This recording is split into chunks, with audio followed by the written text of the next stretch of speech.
बिस्मिल्लाहिर्रहमानिर्रहीम। अस्सलामुअलैकुम मोहतरम नाजरीन। आज की हमारी वीडियो जिस टॉपिक पर है वो ये है कि हैरी पॉटर और पारस पत्थर का राज, एपिसोड नंबर 1। वीडियो की शुरुआत करते हैं। प्राइवेट स्ट्रीट के मकान नंबर 4 में रहने वाले मिस्टर और मिसेस ड्रेसली बड़े फख्र से कहा करते थे, हम तो पूरी तरह के मिसाली लोग हैं। कोई ये सोच भी नहीं सकता था कि इनका सामना किसी पुलिस ड्राइव या सनसनीखेज हालात से पड़ सकता था। शायद इसकी वजह यही थी कि वो लोग इस किस्म की बेतुकी बातों से हमेशा अपना दामन बचाए रखते थे। मिस्टर ड्रेसली गर्नगस नामी कंपनी के सरबराह थे जो खुदाई का काम करती थी। वो खासे मोटे और कोवी अलबासिया शख्स थे और उनकी गर्दन तो जैसे थी ही नहीं, हालांकि उनकी मूछें बहुत बड़ी और घनी थी। जबकि मिस्टर ड्रेसली के मुकाबले में मिसेस ड्रेसली सुनहरे बालों वाली दुबली पतली खातून थी और उनकी सराहीदार गर्दन मामूल से करीबन दुगनी लंबी दिखाई देती थी। इत्तेफाक की बात कह सकते हैं कि ये लंबी सराहीदार गर्दन के लिए बड़ी काम की चीज़ थी, क्योंकि वो अक्सर अपने बागीचे की बाड़ की दूसरी तरफ तक झांक करने और पड़ोसियों की टोह में लगे रहने अपना ज़्यादातर वक्त बर्बाद किया करती थी। उनका एक छोटा सा बेटा था जिसका नाम डडली था। मिस्टर और मिसेस ड्रेसली का ये आखिरी फैसला था कि डडली से प्यारा, उम्दा और होनहार बच्चा पूरी दुनिया में कहीं पैदा ही नहीं हो सकता। इनके पास वो सब कुछ था जिसकी वो ख्वाहिश रखते थे, लेकिन उनकी ज़िंदगी में एक गहरा राज छुपा हुआ था जो इन्हें हमेशा खौफजदा किए रखता था। इन्हें हर वक्त ये खौफ सताता रहता था कि कहीं लोगों पर वो राज जाहिर ना हो जाए। वो इस बात का तसव्वुर भी नहीं कर सकते थे कि अगर किसी को पोर्टर घराने के साथ उनकी रिश्तेदारी की भनक पड़ गई तो फिर क्या होगा। मिसिस पोर्टर मिसिस ड्रेसली की सगी बहन थी, लेकिन वो कई सालों से एक दूसरे से नहीं मिली थी। सच्ची बात तो ये थी कि मिसिस ड्रेसली सबको यही हमेशा बताती थी कि इनकी कोई बहन ही नहीं है। इसकी वजह यह थी कि उनकी बहन और उसका निकम्मा शौहर हर लिहाज से उनसे अलग थलग रहते थे, जितना अलग थलग होना मुमकिन था। ये सोचकर ही मिस्टर और मिसेस ड्रेसली के होश उड़ जाया करते थे कि अगर मिस्टर और मिसेस ड्रेसली के घर में मिस्टर पोर्टर कभी भूले से भी उनके मोहल्ले में आ गए तो उनके पड़ोसी क्या सोचेंगे। वो जानते थे कि इनका छोटा सा बेटा भी था, लेकिन उन्होंने इसे कभी नहीं देखा था। इस बच्चे को भी एक बड़ी वजह कहा जा सकता है जिसके बायस वो हमेशा पोर्टर घराने से दूर रहते थे। शायद वो इस बच्चे के असरात से अपने होनहार डडली को हर तरह से महफूज रखना चाहते थे। उनकी पूरी कोशिश थी कि उनका होनहार बेटा कभी भी इस किस्म के बच्चों से मिलजुल ना रखे। हमारी कहानी वहाँ से शुरू होती है जब मिसेस ड्रेसली इस बोझ और उदास मंगल के दिन सोकर बेदार हुए थे। बादलों से भरी हुई आसमान को देखकर कोई भी ये सोच नहीं सकता था कि पूरा मुल्क अजीब व गरीब किस्म के भयानक हादसे की लपेट में आने वाला है। मिस्टर ड्रेसली ने गनगनाते हुए दफ्तर जाने की तैयारी शुरू कर दी और अलमारी में से सबसे बेजार कुन टाई निकाली। मिसेस ड्रेसली चहकते हुए इधर उधर की बातें कर रही थी। इसके साथ साथ वो गलगला मचाते हुए नन्हे डडली को ऊंची कुर्सी में बिठाने की कोशिश। इनमें से किसी को भी वो दिल दिला देने वाला मंजर नहीं दिखाई दे पाया कि एक बड़ा सा उल्लू अपने परों को जोर से फड़फड़ाता हुआ उनके सामने वाली खिड़की के आगे से गुजर गया था। ठीक 8:30 बजे मिस्टर ड्रेसली ने अपना दफ्तर ब्रीफ केस उठाया, बेढंगी सी मुस्कुराहट से अपनी बीवी को अलविदा कहा और झुककर अपने बेटे डडली का गाल चूम लिया। शैतान कहीं का, मिस्टर ड्रेसली ने घर से निकलते वक्त लाड भरी नजरों से उसकी तरफ देखते हुए कहा। वो दरवाज़ा खोलकर बाहर निकले और अपनी कार में बैठ गए, फिर मकान नंबर 4 की पोर्ट से बाहर निकल गए। सड़क के मोटर पर मिस्टर ड्रेसली को पहली जिस गैर मामूली चीज़ ने चौंका दिया वो एक बिल्ली थी जो एक बड़े स्ट्रीट बोर्ड पर लगे हुए कॉलोनी के नक्शे को पढ़ने में महू थी। एक लम्हे के लिए तो मिस्टर ड्रेसली ये समझे कि उन्होंने शायद कुछ गलत देख लिया। फिर उन्होंने सर झटका और दोबारा इसी सिमत में देखा। एक भूरी बिल्ली प्राइवेट स्ट्रीट के मोड़ पर खड़ी थी, लेकिन नक्शा कहीं नहीं देख पाई थी। इनके दिमाग में भी ऐसे ही कोई अनोखे ख्यालात जन्म लेते रहते हैं। मुमकिन है तेज चमक की वजह से उनकी निगाहों को धोखा हो गया हो। मिस्टर ड्रेसली ने आंखें झपकाई और बिल्ली को घूरा। बिल्ली ने भी पलटकर उन्हें घूरना शुरू कर दिया। जब मिस्टर ड्रेसली मोड़ पर घूमे और सड़क पर आगे बढ़े तो उन्होंने ना चाहते हुए भी कार के आईने में से अगली सिमत निकाल डाली। बिल्ली अभी साइन बोर्ड को पढ़ती हुई दिखाई दे रही थी जिस पर बड़े बड़े हरूफ में प्राइवेट स्ट्रीट लिखा हुआ दिखाई दे रहा था। नहीं, वो महज साइन बोर्ड को घूर रही है। बिल्लियां ना तो नक्शे देख सकती हैं, ना ही साइन बोर्ड को पढ़ सकती हैं। मिस्टर ड्रेसली ने अपने कंधे उचकाए और बिल्ली को अपने दिमाग से बाहर निकाल दिया। जब वो शहर की तरफ बढ़े तो उनका दिमाग में कोई परेशानी बाकी नहीं रही थी। उनका ज़हन खुदाई के काम में इस ऑर्डर के बारे में सोचने में मसरूफ था जो उन्हें इस दिन मिलने की तवक्को थी। शहर के नज़दीक पहुंचने पर उन्होंने कुछ ऐसा अजीब मंजर देखा कि खुदाई वाला मामला दिमाग से महू होकर रह गया और उनका चेहरा अजीब से अंदाज में भिज गया। हर सुबह की तरह वो आज भी ट्रैफिक के हजूम में फंस चुके थे। उनका ध्यान इस तरफ मुबज्जिल होता चला गया कि आज लोग खिलाफ मामूल कुछ अजीब किस्म का लिबास पहनकर घूम रहे थे। लंबे चुग्गों में मलबूस लोग हर तरफ कसीर तादाद में चलते फिरते दिखाई दे रहे थे। खास बात यह थी कि मिस्टर ड्रेसली हमेशा से ही अजीब और बेढंगे लिबास पहनने वाले लोगों को पसंद नहीं करते थे। आजकल के जवान लड़के लड़कियां भी कैसे कैसे ऊट पटांग कपड़े पहनते हैं। यकीनन ये कोई हिमाकत भरा नया फैशन आया होगा। उन्होंने अपनी उंगलियों से स्ट्रिंग पर तबला बजाने की कोशिश की। इसी वक्त उनकी निगाह करीब खड़े कुछ अजीब लिबास के लोगों के गिरोह पर पड़ी। इन लोगों के चेहरों पर ताज्जुब व फिक्रमंदी के जज्बात झलक रहे थे और वो आपस में सरगोशियों के अंदाज में खुसर फुसर कर रहे थे। मिस्टर ड्रेसली का पारा इस वक्त तो आसमान से बातें करने लगा जब उन्होंने ये देखा कि इस गिरोह में मौजूद 2 अफराद तो किसी तरह से भी नौजवान दिखाई नहीं दे रहे थे। अरे इस आदमी की उम्र तो मुझसे भी ज्यादा होगी और इसे जरा भी शर्म नहीं आती। वो शौक सब्ज रंग का चुग्गा पहने हुए था। इसे नौजवानों को उम्दा अखलाक सिखाने की जरूरत होनी चाहिए। इसकी जुर्रात कैसे हुई ऐसे लिबास पहनने की। लेकिन इसी वक्त मिस्टर ड्रेसली के जहन में ये ख्याल नमूदार हुआ कि मुमकिन है इस लिबास का ताल्लुक किसी अहमकाना इश्तिहारी कंपनी से हो जो लोगों की तवज्जो को अपनी किसी बाजारी चीज की तरफ मुबज्जिल करवाना चाहती है। ये भी मुमकिन है कि ये लोग किसी मुहिम के लिए चंदा इकट्ठा करने के लिए ये बेरूप इख्तियार किए हुए हों। हाँ, यकीनन कुछ ऐसी ही बात होगी। पार्किंग लॉन में खड़े करते हुए गाड़ी सोचा उन्होंने। उनका जहन एक बार फिर तमाम बातों से हटकर खुदाई के काम में उलझ चुका था। वह इस ऑर्डर को हासिल करने के लिए बेचैन हो रहे थे। मिस्टर ड्रेसली 9वीं मंजिल पर अपने दफ्तर में हमेशा खिड़की की तरफ पीठ करके बैठा करते थे। अगर ऐसा नहीं होता तो इस सुबह उन्हें खुदाई के काम पर अपना ध्यान जमाए रखने में बेहद दुश्वारी का सामना होता। वो भरी दोपहर को शहर की फिजा में तेजी से मंडलाते हुए उल्लुओं को नहीं देख पाते थे, लेकिन नीचे सड़क पर खड़े राहगीर इन उल्लुओं को देख देखकर परेशान हो रहे थे। जब एक के बाद एक उल्लू तेजी से फड़फड़ाता हुआ इधर से उधर उड़ते चले गया। इनमें से ज्यादातर अफराद ने तो रात में भी कई दफा उल्लू देखे थे। बेहर कैफ मिस्टर ड्रेसली की सुबह हस्बे मामूल अंदाज में गुजर गई थी, जिसमें उल्लुओं का दूर दूर तक नामो निशान नहीं था। दोपहर के खाने के वक्त तक वो बहुत खुशगवार दिखाई दे रहे थे। खाने के बारे में उन्होंने सोचा कि वो सामने सड़क की दूसरी तरफ वाली बेकरी की दुकान से अपने लिए मीठी डबल रोटी ले आए। इस तरह हाथ पैर को सीधा होने का मौका मिल जाएगा। वो चुग्गों में मलबूद अफराद के बारे में बिल्कुल भूल चुके थे, लेकिन बेकरी की तरफ जाते हुए मिस्टर ड्रेसली को एक बार फिर नापसंदीदा लिबास वाले अफराद दिखाई दिए। इनके करीब से गुजरते हुए मिस्टर ड्रेसली ने 16 बरस की निगाहों से उन्हें घूरा। न जाने क्यों इन लोगों को दोबारा देखने पर वो किस कदर परेशान से हो गए थे। ये लोग भी ताज्जुब व परेशानी में मुब्तला दिखाई दिए, जैसे आपस में सरगोशी में बातें करने में मसरूफ थे। इनके हाथों में चंदा मांगने वाला कचकोल भी दिखाई नहीं दे रहा था। वापस लौटते वक्त मिस्टर ड्रेसली के प्लास्टिक के थैले में एक बड़ी मीठी डबल रोटी दिखाई दी। जब मिस्टर ड्रेसली एक बार फिर इन लोगों के करीब पहुंचे तो इन्होंने उनकी गुफ्तगू के कुछ टूटे फूटे जुमले सुन लिए थे। पोर्टर घराना, हाँ सही है, मैंने यही सुना। हाँ, इनका बेटा हैरी। मिस्टर ड्रेसली के पैरों के नीचे से जमीन निकल गई। खौफ के मारे उनके होश उड़ गए। उन्होंने कानाफूसी करने वालों की तरफ इस तरह देखा जैसे वो उनसे कुछ दरियाफ्त करना चाहते हों, मगर फिर उन्होंने इसी में अपनी भलाई समझी कि ऐसा ना किया जाए। उन्होंने हड़बड़ाहट में सड़क के पार दौड़ लगा दी और धड़धड़ाते हुए अपने दफ्तर में दाखिल हुए। इन्होंने दफ्तर पहुंचते ही जो काम सबसे पहले किया वो ये था कि इन्होंने कड़े अल्फाज में अपनी सेक्रेटरी को हुक्म दिया कि वो कुछ देर आराम करना चाहते हैं, लिहाजा इनके आराम में किसी किस्म का खलल ना डाला जाए। डबल रोटी का तले एक तरफ डलते हुए वो टेलीफोन की तरफ झपटे और रिसीवर उठाकर अपने घर के नंबर मिलाने लगे। जो ही नंबर डायल का काम तकमील को पहुंचा, उनका इरादा बदल गया और फिर उन्होंने अपना हाथ मारकर क्रेडल दबा दिया। वो सोच रहे थे, नहीं, वो कितनी बड़ी बेवकूफ़ी करने जा रहे थे। पोर्टर नाम के बहुत से लोग होते हैं। इन्हें यकीन था कि पोर्टर नाम के ऐसे भी कई लोग होंगे जिनके बेटे का नाम हैरी होगा, और अगर देखा जाए तो उन्हें ये भी दुरुस्त तौर पर मालूम नहीं था कि इनके नन्हे मुन्ने भांजे का नाम वाकई हैरी ही था ना। उन्होंने ऐसे कभी नहीं देखा था। इसका नाम हार्वर्ड या हैरी लॉर्ड भी तो हो सकता है। मिसेस ड्रेसली को परेशानी में मुब्तला करने से क्या हासिल होगा? इसमें मिसेस ड्रेसली की भी क्या गलती थी कि अगर उनकी बहन इस तरह की होती। लेकिन फिर भी चुग्गा पहने लोग इस दोपहर के बाद खुदाई के काम पर तवज्जो मुबज्जिल रखने में उन्हें खासी दुश्वारी का सामना हुआ।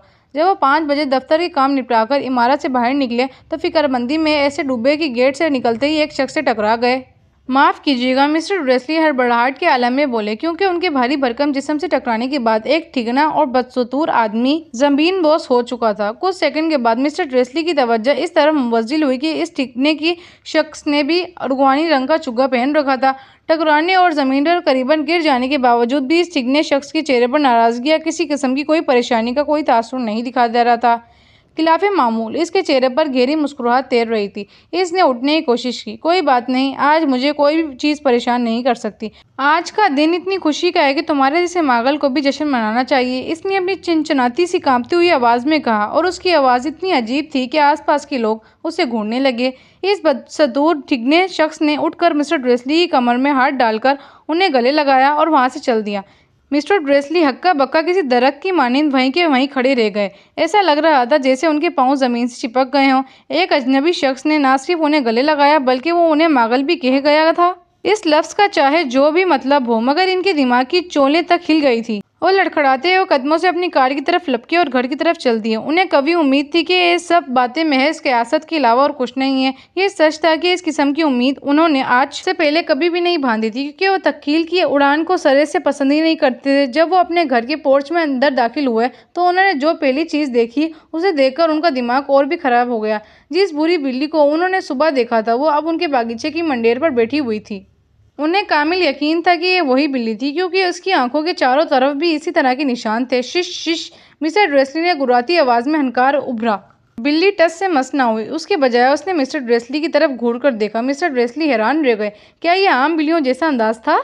बहरहाल वो अपने आप को संभालते हुए दिखाई दिए, दरवाजे की तरफ बढ़े और घर में दाखिल हो गए। वो पुख्ता अज़म के साथ गए थे कि वो पोर्टर घराने के बारे में सुनी हुई चे मिग्यू को उसकी बीवी के सामने किसी किस्म का जिक्र नहीं करेंगे। मिसेस ड्रेसली का दिन बेहद खुशगवार गुजरा था। उन्होंने रात के खाने पर अपने शोहर को बताया कि पड़ोसन की अपनी सगी बेटी के साथ क्या तनाज़ात चल रहे हैं। इसके अलावा वो डडली के एक नया जुमला बोलना सीख लिया, नहीं करूँगा। मिस्टर ड्रेसली ने खुद पर काबू रखते हुए इत्मीनान बख्श अंदाज इख्तियार करने की कोशिश की। जब डडली को सुला दिया गया तो वो मुतमईन अंदाज में ड्राइंग रूम की तरफ बढ़ दिए ताकि वो टेलीविज़न पर रियात का अखबार सुने।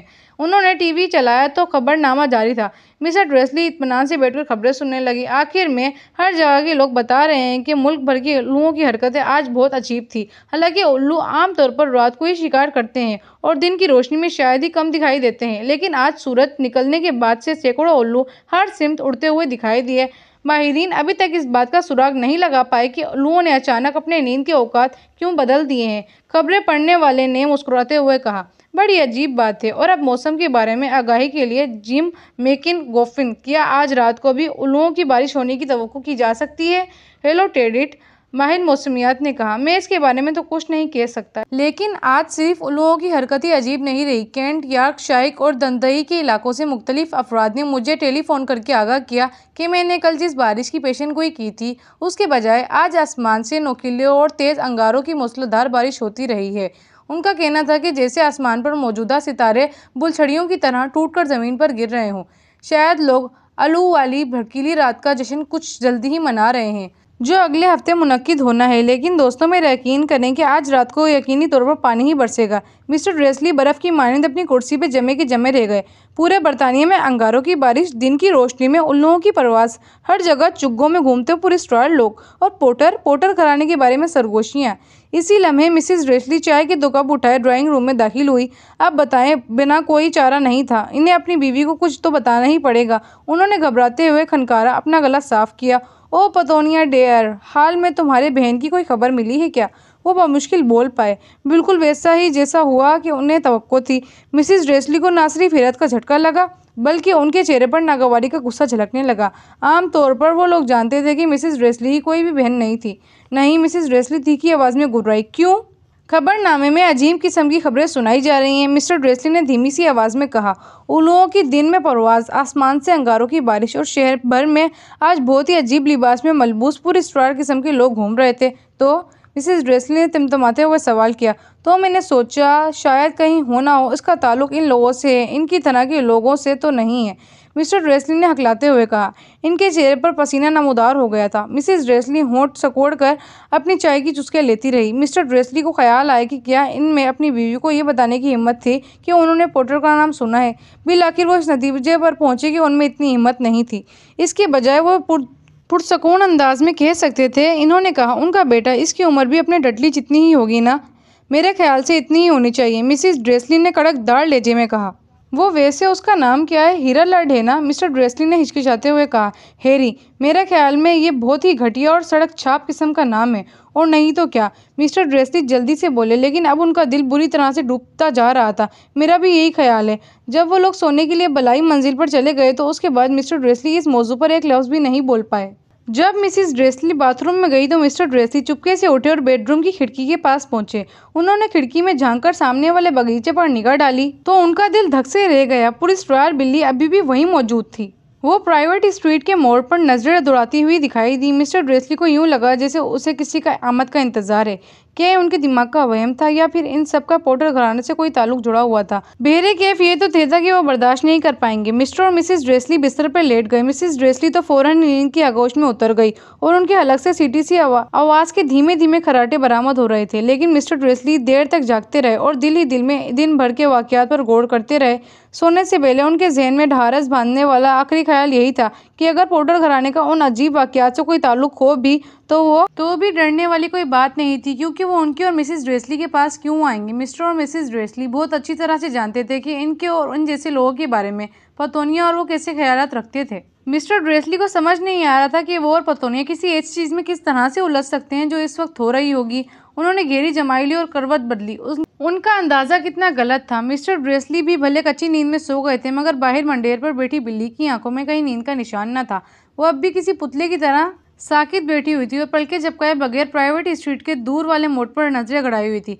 जब बगल वाली सड़क का एक दरवाजा धड़क की आवाज से बंद हुआ, वो तब भी नहीं हिली, न ही तब जब दो उल्लू उसके सर से ऊपर से उड़ते हुए एक तरफ चले गए। आधी रात बीत जाने वाली थी कि बिल्ली अपनी जगह से मुतहरका हुई। दरअसल बिल्ली जिस मोड़ पर नजरें गड़ाए खड़ी थी, वहाँ एक आदमी जाहिर हुआ। वो इतनी अचानक और चुपके से वहाँ आया था कि देखने वाले को यही लगता जैसे वो जमीन के अंदर से बाहर निकला हो या फिर हवा के झोंके के साथ वहाँ नमूदार हो गया हो। बिल्ली की दुम फड़कने लगी और उसकी आंखें अजीब से अंदाज में सिकुड़ गई। इस तरह का आदमी प्राइवेट स्ट्रीट में पहले कभी देखा न गया था। वो लंबा, दुबला और बेहद ज़ईफ अलमईर था। उसकी उम्र का अंदाजा उसके दराज बालों और दाढ़ी की सफ़ेद से लगाया जा सकता था, जो दोनों ही इतनी लंबी थी कि उन्हें वो अपनी बेल्ट के नीचे ठूंस सकता था। वो एक लंबी चादर ओढ़े हुए था। उस आदमी का नाम था एल्बस डम्बलडोर। एल्बस डम्बलडोर को शायद इस बात का एहसास नहीं था कि वो अभी अभी एक ऐसी सड़क पर गए हैं जहां उनके नाम से लेकर उनके जूते तक किसी भी चीज को पसंद नहीं किया जाता था। वो अपने चुग्गे में हाथ डालकर टिटोल रहे थे जैसे कुछ ढूंढ रहे हो, लेकिन इस बात का एहसास हो गया कि कोई उन्हें देख रहा था। फिर उन्होंने अचानक उस बिल्ली को देख लिया जो सड़क के दूसरे किनारे से अब भी उन्हें बुरी तरह देख रही थी। न जाने क्यों बिल्ली को देखकर उन्हें खुशी हुई। वो धीमे से अंदाज में मुस्कुराए और सरगोशी नुमा लहजे में बोले, मुझे मालूम होना चाहिए था। वो जिस चीज़ को तलाश कर रहे थे वो उन्हें अंदर जेब में मिल गई। ये चांदी के सिगरेट लाइटर की तरह दिखाई देता था। उन्हें उसे खोला और हवा में लहराते हुए दबाया। क्लिक की हल्की सी आवाज़ गूंजी। सड़क के मोड़ पर पहला रोशन करने वाला लैंप का बल्ब एक हल्के से चमके से बुझ गया। उन्होंने एक बार फिर उस क्लिक की आवाज़ से अगले बल्ब को बुझा दिया। उन्होंने बल्ब बुझाने वाले इस आले को 12 मरतबा क्लिक किया और फिर पूरी सड़क गहरी तारीकी में डूब गई। अलबत्ता दूसरे किनारे पर दो अभी बल्ब जल रहे थे, मगर उनकी रोशनी पूरे सड़क के लिए नाकाफी थी। तारीकी में एल्बस डम्बलडोर किसी हवेली की मानिंद दिखाई दे रहे थे। इस गहरी तारीकी में दो नन्ही नन्ही रोशनियां जलती दिखाई दी। जो उस भूरी बिल्ली की आंखें थी वो बदसूर उनकी तरफ देखे जा रही थी। अगर कोई इस वक्त अपनी खिड़की से बाहर झांकता, चाहे चमकदार आंखों वाली मिसेस ड्रेसली ही क्यों ना होती, तो भी वो ये नहीं देख सकती थी कि नीचे फुटपाथ पर हो क्या रहा है। डम्बलडोर ने बत्ती गुल करने वाले आले को वापस अपने चुग्गे में कहीं डाल दिया और सड़क पर मकान नंबर 4 की तरफ बढ़ गए, जहां वो बिल्ली के पहलू में ही फुटपाथ पर बैठ गए। उन्होंने उसकी तरफ नहीं देखा, लेकिन एक पल बाद उन्होंने बिल्ली को मुखातिब किया, प्रोफेसर मैकगोनागल, आप यहाँ क्या कर रही हैं? वो बिल्ली की तरफ देखकर धीमा सा मुस्कुराए, लेकिन भूरी बिल्ली अब गायब हो चुकी थी। बिल्ली की जगह एक गंभीर सी दिखाई देने वाली सूरत की मालकिन खातून की तरफ देखकर मुस्कुरा रहे थे, जो उसी तरह का चकोर चश्मा पहने हुए थी जिस तरह की निशानी बिल्ली की आंखों के चारों तरफ दिखाई देती थी। वो भी एक चुग्गा पहने हुए थी जो गहरे सब्ज रंग का था। आपको इस तारीकी में ये अंदाजा कैसे हुआ कि वो बिल्ली में ही थी? उसने पूछा। डियर प्रोफेसर, मैंने आज तक किसी बिल्ली को इतना तन कर बैठे हुए नहीं देखा था।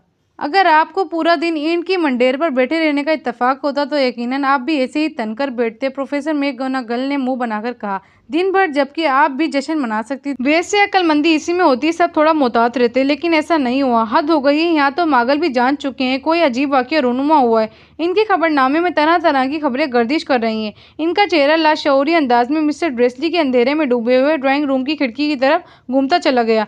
मैंने खबरनामा सुना है, उलुओं के दिन के वक्त उड़ान, शुहाब साकिब की बारिश। तौबा, ये लोग मुकम्मल तौर पर अहमक नहीं हैं कि ऐसी गैर मुतवक्का चीज़ों का जायजा ना ले पाते। उन्हें मालूम होना ही था। कैंट में शुहाब साकिब की बारिश में पूरे वसूख से कह सकते हैं कि ये डेड लोइस डीगल का ही काम होगा। इसके कूड़ दिमाग में तो रत्ती भर अकल नहीं है। आप इन्हें इल्ज़ाम क्यों दे रहे हैं? डंबलडोर ने नरमी से कहा। 11 साल से हमारे पास जश्न मनाने की कोई वजह ही नहीं बाकी बची थी। मैं ये सब जानता हूँ, प्रोफेसर मैकगोनागल ने चिढ़ाते हुए कहा, लेकिन इसका ये मतलब तो नहीं कि हम लोग बेवकूफ़ी पर ही उतर आए। लोग सरासर लापरवाही बरतने लगे हैं। उन्होंने मागलों जैसे कपड़े तक नहीं पहने, चुग्गे पहनकर भरी दोपहर में सड़कों पर घूम रहे थे और काना अफवाहें फैला रहे थे। फिर उन्होंने डंबलडोर पर तीखी तिरछी निगाह डाली। इनके चेहरे पर फैले हुए तासुरात से साफ दिखाई दे रहा था कि वो ये उम्मीद किए हुए थे कि डंबलडोर इस बारे में कुछ नहीं कुछ ज़रूर कहेंगे, मगर डंबलडोर ने कोई तबसरा नहीं दिया और खामोश बैठे रहे। तो उन्होंने अपनी बात को आगे बढ़ाया। ये कितना शानदार होगा जिस दिन तुम जानते हो कौन आखिरकार गायब होगा। ठीक इसी दिन मागलों को हमारे बारे में पता चल जाएगा। मुझे लगता है वो सचमुच मर चुका है ना डंबलडोर? हालात और वाक़यात से कुछ ऐसा ही दिखाई देता है, डंबलडोर ने धीमे अंदाज में कहा। हमें बहुत सी चीज़ों के लिए ऊपर वाले का एहसान मंद होना चाहिए। आप लीमू का शरबत लेना पसंद करेंगी? क्या चीज़? प्रोफेसर मैकगोनागल चौंक कर बोली। लीमू का शरबत यानी एक तरह का मागलों का मशरूब जो मुझे बेहद पसंद है। नहीं शुक्रिया, प्रोफेसर मैकगोनागल ने सर्द मोहरी से जवाब दिया। इनके चेहरे के तासुरात देखकर ये महसूस होता था कि वो शायद ये कहना चाहती थी कि भला ये कोई वक्त है लीमू के शरबत का।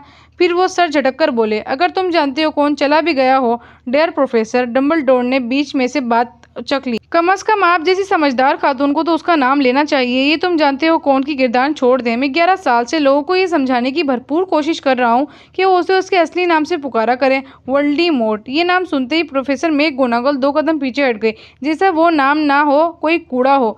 डंबलडोर इसकी हरकत से बेपरवाह होकर अपने चुग्गे में लीमू के शरबत के टीन निकालने में मसरूफ हो गए। शायद इसीलिए वो प्रोफेसर मैकगोनागल का चेहरा नहीं देख पाए। उन्होंने अपनी बात आगे बढ़ाई। अगर हम ये कहते रहें तुम जानते हो कौन, तुम जानते हो कौन, तो समझना बहुत मुश्किल हो जाता है। मुझे को भी ऐसा नहीं लगा कि वोल्डेमॉर्ट का नाम लेने में डरने की कोई वजह मौजूद हो सकती है। मैं जानती हूँ कि आप नहीं डरते, प्रोफेसर मैकगोनागल ने धीमे लहजे में कहा। उनका अंदाज आया था कि वो किसी कदर डंबलडोर की तारीफ की है और किस कदर अपनी उलझन का इजहार कर रही थी। आपकी बात बिल्कुल अलग है, सब जानते हैं। आप ही वो अकेले अफराद है जिससे तुम जानते हो कौन। ओह अच्छा, वोल्डेमॉर्ट डरता था। आप ज़रूरत से ज़्यादा मेरी तारीफ कर रही हैं प्रोफेसर। वोल्डेमॉर्ट के पास ऐसी कोई कुव्वतें मौजूद है जो मुझ में कभी पैदा नहीं हो सकती, डंबलडोर ने इत्मीनान से कहा। इसीलिए तो आप बाकमाल और अजीम किरदार के मालिक समझे जाते हैं। आप उन कुव्वतों को पहचानते हुए भी उन्हें हासिल करने की कोशिश नहीं करते और ना ही उनका सहारा लेना चाहते हैं। हालांकि आप ऐसा बासानी कर सकते हैं, प्रोफेसर मैकगोनागल ने सताइशी लहजे में कहा। ये मेरी इंतहाई खुशकिस्मती है कि आज गहरा अंधेरा छाया हुआ है। मैं तब से इतना कभी शर्माया नहीं जब मैडम पाफरी ने मेरे नए मफलर की तारीफ की थी। प्रोफेसर मैकगोनागल ने घूर कर उनकी तरफ देखा। उलुओं की बात छोड़ें, इससे भी कहीं तेज़ रफ्तार अफवाहें चारों तरफ फैली हुई हैं। आप जानते हैं कि लोग क्या कह रहे हैं? वो क्यों गायब हो गया? आखिरकार किस चीज़ ने उसे रोक दिया? ऐसा लगता था जैसे वो प्रोफेसर मैकगोनागल इस मामले पर पहुंच गई थी जिस पर वो गुफ्तगू करने वाले सबसे ज़्यादा बेचैन थे।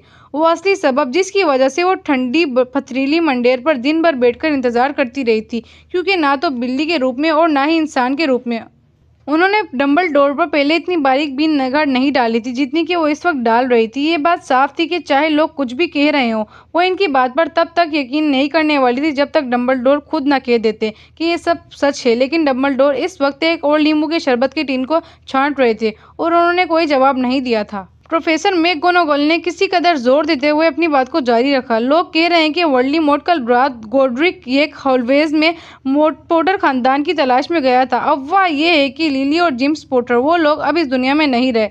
डंबलडोर ने आहिस्तगी से सर झुका दिया और प्रोफेसर मैकगोनागल के मुंह से आह निकल गई। लिली और जेम्स, मुझे यकीन नहीं हो रहा। मैं इस पर यकीन नहीं करना चाहती। ओह एल्बस, उनकी आवाज़ में लर्जिश जारी हो गई। मैं जानता हूँ। डम्बलडोर आगे बढ़े और उन्होंने प्रोफेसर मैकगोनागल का कंधा आहिस्तगी से थपका। उनकी अपनी आवाज़ भी भर गई थी। यही नहीं, प्रोफेसर मैकगोनागल की आवाज़ थरथरा रही थी। लोग तो ये भी कह रहे हैं कि उनके बेटे हैरी पॉटर को भी हलाक करने की कोशिश की गई थी, मगर वो उसे हलाक नहीं कर पाया। वो उस नन्हे बच्चे को हलाक नहीं कर सका क्योंकि कोई नहीं जानता कि क्या हुआ। लेकिन सब लोग कह रहे हैं कि चूंकि वोल्डेमॉर्ट हैरी पॉटर को हलाक नहीं कर पाया, तो उसकी सब कुव्वतें खुद ब खुद दफन हो गई और इसीलिए वो गायब हो गया। डम्बलडोर ने उदासी के आलम में सर इस बात में हिलाया। क्या ये सच है? प्रोफेसर मैकगोनागल ने हकलाते हुए कहा। जब उसने इतना कुछ किया, जब उसने इतने सारे लोगों को कत्ल कर डाला, इसके बाद भी वो एक छोटे से बच्चे को हलाक नहीं कर पाया। शदीद हैरत की बात है। उसे रोकने वाला कौन था? लेकिन बराहे करम वो ये वजाहत तो कर दे कि आखिर हैरी बच कैसे गया। इस बारे में हम सिर्फ अंदाजे ही लगा सकते हैं। डम्बलडोर ने धीमे लहजे में कहा। शायद हम इस बात का कभी ना जान पाए। प्रोफेसर मैकगोनागल ने जालीदार रुमाल निकाला और चश्मे के नीचे से आंखों के आंसू पोंछ डाले। डम्बलडोर गहरी सांस अंदर खींचते हुए अपनी जेब में हाथ डाला और एक सुनहरी घड़ी बाहर निकाली। घड़ी के चमकते हुए डायल पर नजरें जमाते हुए फिक्रमंदी से भवें सकड़ी। वो घड़ी बहुत मुनफरद दिखाई देती थी क्योंकि उसमें 12 हाथ बने हुए थे, मगर कोई हिस्सा न था। सुई के बजाय इसके किनारों पर छोटे छोटे सैयारे मदाहों में घूमते नजर आ रहे थे। बहरहाल इससे डम्बलडोर को कुछ समझ में आया होगा क्योंकि उन्होंने इसे इसी वक्त अपनी जेब में डाल दिया था। हेगर्ट को देर हो गई है। वैसे मेरा अंदाज़ा ये है कि इसने अपने आप को बाखबर किया होगा। मैं यहाँ आने वाला हूँ, डम्बलडोर ने मुस्कुरा कर कहा। हाँ, प्रोफेसर मैकगोनागल ने जवाब दिया। और जहाँ तक मेरा ख्याल है, आप मुझे ये बताना ज़रूरी नहीं समझेंगे कि आप कहीं और जाने के बजाय यहाँ क्यों आए हैं। मैं यहाँ हैरी को इसके अंकल और आंटी के पास छोड़ने के लिए आया हूँ। अब इसके खानदान के नाम पर सिर्फ यही लोग बाकी हैं। डम्बलडोर ने आहिस्तगी से कहा। कहीं आप ये तो नहीं कहना चाहते, आपका इशारा इन लोगों की तरफ तो नहीं है जो यहाँ रहते हैं? प्रोफेसर मैकगोनागल ने तकरीबन चीखते हुए अंदाज में मकान नंबर 4 की तरफ इशारा किया। वो जल्दी से मंडेर से नीचे कूदी। डम्बलडोर, आप ऐसा नहीं कर सकते। मैंने दिन भर इन लोगों का जायजा लिया है। दुनिया में आपको ऐसे 2 अफराद नहीं मिल सकते जो हमसे इतने अलग हों। और उनका एक बेटा भी है। मैंने देखा है कि वो अपनी माँ को पूरी सड़क पर लाते मारता जा रहा था और मिठाई खाने की जिद कर रहा था। हैरी पॉटर यहाँ आकर क्या करेगा? ये इसके लिए सबसे अच्छी जगह है, डम्बलडोर ने किसी कदर मजबूत लहजे में कहा।